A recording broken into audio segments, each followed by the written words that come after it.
Good day, folks. Mike here with NorCan Hockey.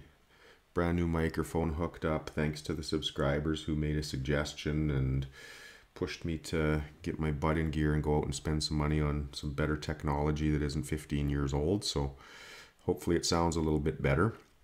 So for today's discussion, I'm going to jump into more of a question and some maybe some thought-provoking material. We finished up our camps this summer doing players that were graduating into contact or hit hockey, and we spent quite a bit of time doing video sessions and on ice work with them, just introducing them to the concepts and everything that goes along with body checking, hitting, contact. And like the one thing that keeps coming up for me, and I feel that I'm doing the players a disservice or an injustice by using the traditional teaching methods of bend your knees, get low, keep your legs moving. Like that stuff it is part of it. It's important, but I find that turns into the singular focus based on I guess, some of the traditional teaching or the ways that I've seen contact and hitting taught. And I guess if you just think about it as, are we focusing on the actual event when the contact happens, or a split second before, or 5 to 7 seconds before? Like what point in time should be the main focus for us? Should it be 5 seconds before that hit happens? Or like with traditional teaching, I think we really focus on that split second before the contact happens, which is bend your knees, get low, all those things.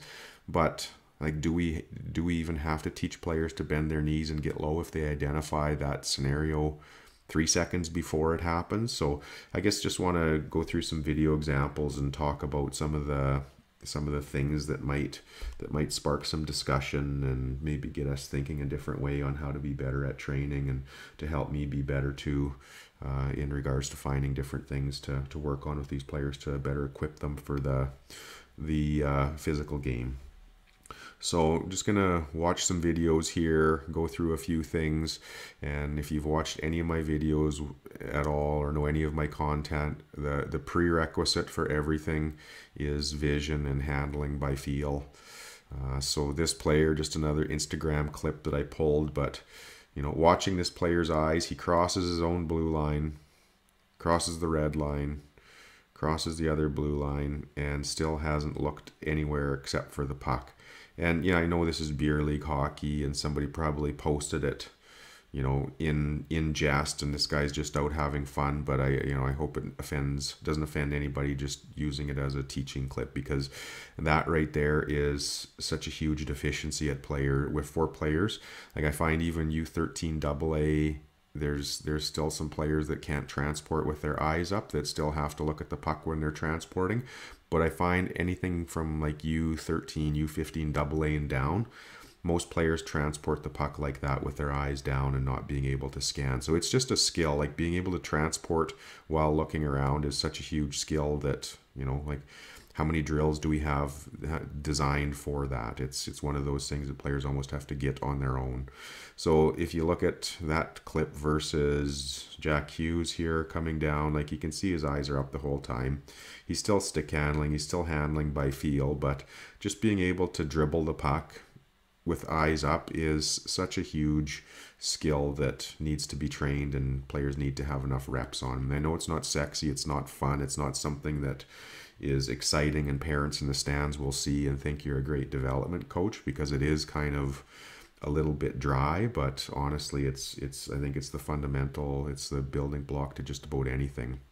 So on to the next, progressing from that, like I said, is we watch this. We've got an NHL player here.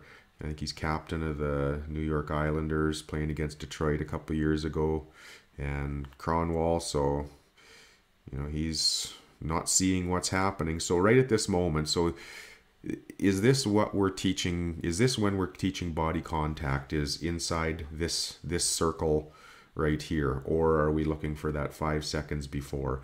Because at this point, what can Anders Lee actually do here? Can he do anything to mitigate getting run over? Like his knees are bent, he's down nice and low.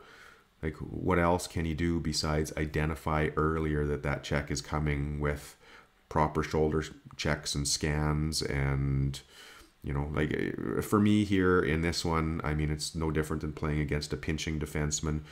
I like a player to turn and actually take that hit on their back. I think it's better than actually running into it going face up ice. It's less dangerous as long as you're not going straight into the boards and being hit from behind. But if he were to turn completely 360 or 180 right now and Kronwalled hits him, well, he's just going to be pushed back this way. He's not going to be pushed into the board. So there's not as much danger in that. But that's kind of besides the point.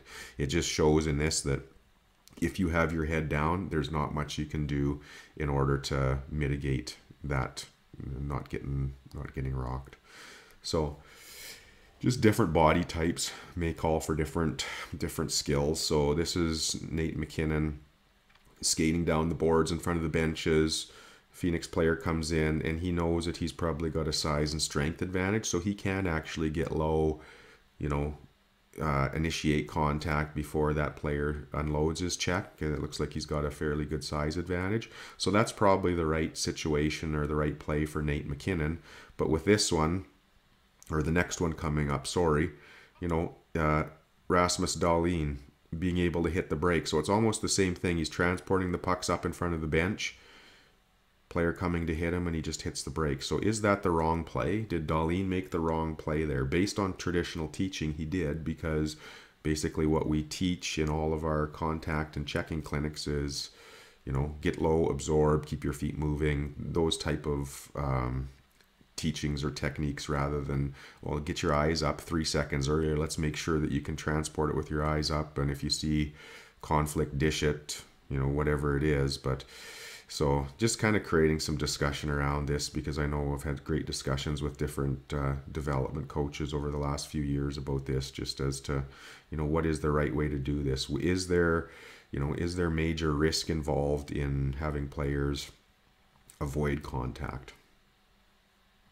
So this one, probably the best guy I've seen as long as I've been like watching hockey, at keeping his eyes up and handling by feel. So what happens if he were to absorb that contact and not try to avoid it and let it push him in this situation? So it's Nikita Zadorov who's got him outweighed by probably, I'd say 60, 70 pounds. So what if McDavid actually drops his shoulder there and leans in and tries to absorb that contact, or to, you know, lay out Zadorov?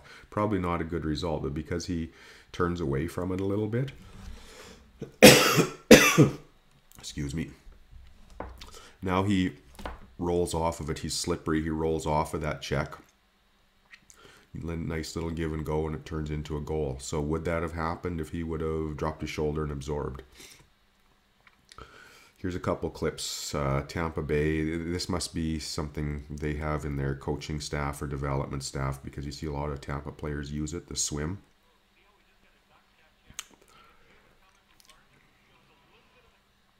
So is this something we'd be comfortable coaching U15 players, to be able to squirt underneath, to be slippery and go underneath that check? Another example of it, the swim. Top hand stays on the stick, bottom hand usually swims through. Just squirts through. Turns into pretty good offensive plays. This one, another one, Palat, you see using the swim quite often too. You know, and again, just dissecting this one. If he didn't avoid this check, you know, are the risks higher if he would have dropped his shoulder and tried to absorb that? I mean, Trouba comes at him with a flying elbow trying to take his head off. So to me, he makes the right decision by avoiding that, because he's got vision and wherewithal to know what's coming at him. That's, to me, a good decision. But, you know, is there anything wrong with teaching a young player to be able to have their eyes up and identify what the threat is coming at them and make the proper decision, whether it's absorb or avoid? Again, another situation where there's a size differential. So we got Darnell Nurse here coming in to make a hit on Brennan Gallagher. Quite a big size difference. Gallagher just spins and rolls and is slippery around him. Turns into a goal. So Darnell throws everything he has at him, just about cuts the ref's face off with his skate, and gets scored on directly after that. So This one's interesting. This is from the playoffs here this year. Again, same guy that we just seen, Zadorov, biggest guy on the ice probably, goes back for a puck.